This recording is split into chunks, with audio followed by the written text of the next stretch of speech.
Here today for a district discussion. My name is Kurt Hediger. I'm the Chief Public Affairs and Administrative Services Officer for Savannah-Chatham County Public Schools, and proud today to be sitting down with our Chief of Police, Chief Terry Enoch. Chief, thanks so much for being here today. Thank you very much, Kurt. Glad to be here. Great. So a lot of focus lately, spotlight on safety and security. Obviously a lot of things going on in the nation that have drawn a lot of attention.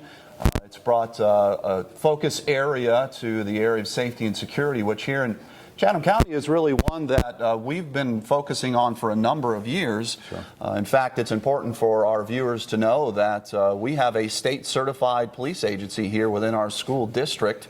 We're a large district. We've got 38,000 students that we serve, 5,600 employees, 55 schools and administrative buildings, and you're charged with asset protection and also safety and security plans. So that's a large task, but we have a lot of procedures and protocols over the years that have been placed. So just so our viewers understand, can you tell us more about the makeup of your department and what campus police looks like? Absolutely. First of all, Kurt, thank you so much for the opportunity to be here.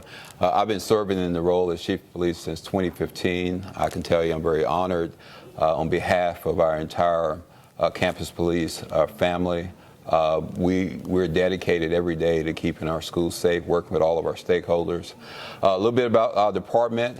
It was first organized in 1985. It was about 12 security officers. Around about 1998, the Board of Education decided to do its own policing.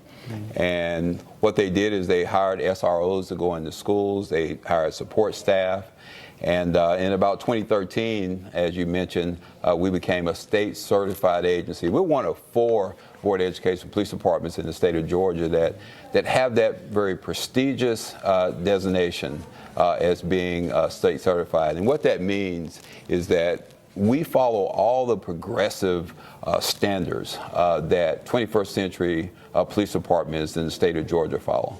And it means that we have our effectiveness, our efficiencies in our services meet state standards. Operationally, it says that we're doing a pretty good job at meeting the expectations of what police services should provide.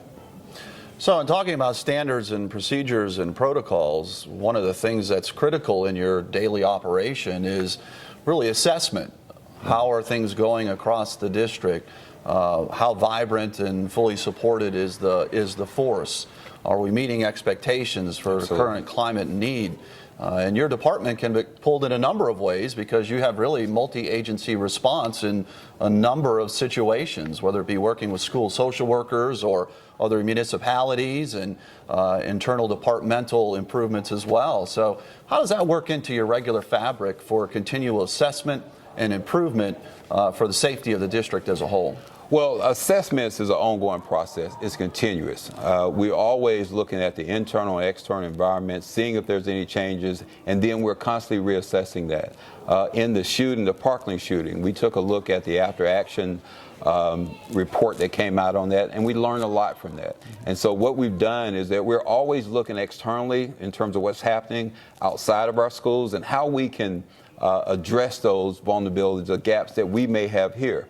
So the assessing and reassessing is something we constantly do. It involves everyone, our school administrators, our counselors, everyone in our school community. We're constantly assessing how we provide security services to keep our learning environment safe.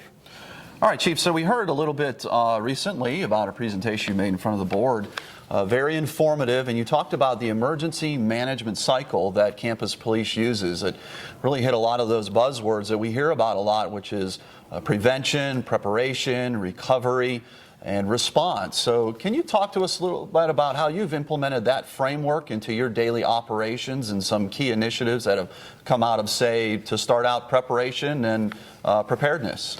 Well, you heard the old cliche that an ounce of prevention is worth a pound of cure. What we realize that we can prevent something from happening we're headed in the right direction. And what we've learned is that through a lot of initiatives that we've put in place, that getting ahead of something, getting ahead of a threat, once we learn about it, to prevent it, is a better approach at doing things. And that proactive approach has really helped us out. I talked about in the last board presentation mitigation strategies. The framework you just talked about when you talk about prevention, prepare, respond, and recovery is a framework in which we use many mitigation strategies to keep our learning environment safe. And so we have a lot of different initiatives that we have in place and have put in place from a prevention standpoint to help us keep our schools safe.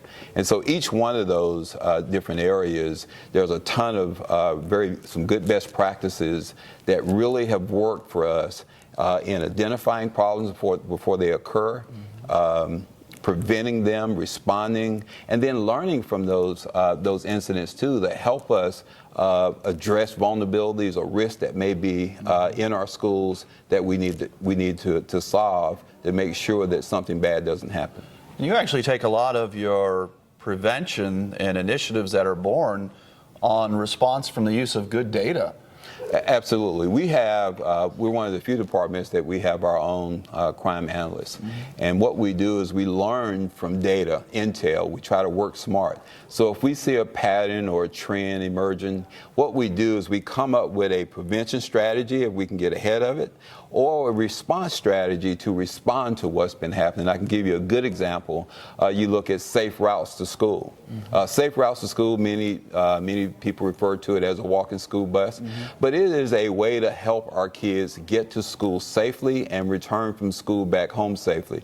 What we saw in one of the initiatives and problems that arose with safe routes was there was a lot of fights that were occurring when kids were walking home. They were not walking, in many communities, there's not sidewalks, so they were not navigating properly because they're walking along with vehicles, and there were accidents that were occurring. There was also bullying. There were there were some incidents where there was actually some assaults that were taking place. And so the Safe Routes was an initiative, a prevention initiative, in which we collaborated with other law enforcement agencies, the communities in which the kids walk through from schools. We know that our schools are community schools. And so it gave us an opportunity to go in those communities, engage the residents, to get them involved, to get more eyes and ears in the community, to see what our kids are doing, to be there, to do some intervention and work with us, and also work with the many municipalities that we have throughout Chatham County to help keep our kids safe as they walk to school and from school home. And you raise a really great point there with 55 schools across Chatham County, all the way from Tybee Island out to Bloomingdale on the edge of the Chatham County line.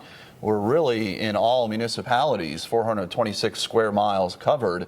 And one of the things that we hear over and over about safety is it really takes everyone. It takes everybody. It's a collaboration. Our superintendent always talks about it's a family affair. But I can tell you, in every community, it takes law enforcement, it takes school officials, it takes our students, are really the biggest contributors to help with keeping schools safe. We have an initiative that talks about see something, say something, see something, speak up. That really works out. We have a collaboration with our Crime Stoppers. We have a tip line in which they can call and give us information about things that they see or something that we can go and prevent. And so that collaboration and that community of folks working together really works well for us.